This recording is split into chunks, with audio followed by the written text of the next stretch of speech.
Chorsiga borib video qildim narx-navolar to'g'risida. Ba'zi bir kommentariyalarni o'qib qoldim. Narxi juda ham qimmat, oddiy xalq yeya olmaydi. Qadrdonlar, bu qulupnayni yetishtirayotganlar ham oddiy xalq. Siz o'zingiz uyni isitishga bir oyga qancha xarajat qilasiz?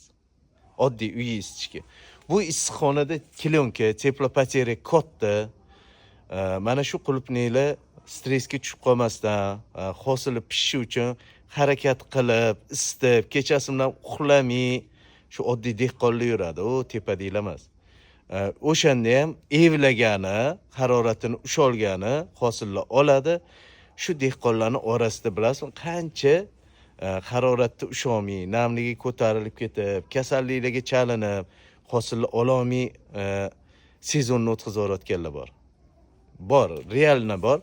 Men o'zimga juda ham har kuni Telegramdan keladi. O'shaning uchun qadrdonlar, qishda qulupnay arzon bo'lishi mumkin emas, chunki bu yerda bir sotuvni isitishi o'ziga ko'miri rasxodi bor, mehnati bor. Narsalar bahorda narx-navolar arzon bo'lib ketadi, 10 mingga tushib ketadi. Qulupnay nech pul? 15 ming. Mana ko'tanasiga olingchi. 8 ming berasizmi? 10 ming berasizmi deganlar bor. Bor, real emasam, bu bozor. Bozor so'rayapman-ku deydi.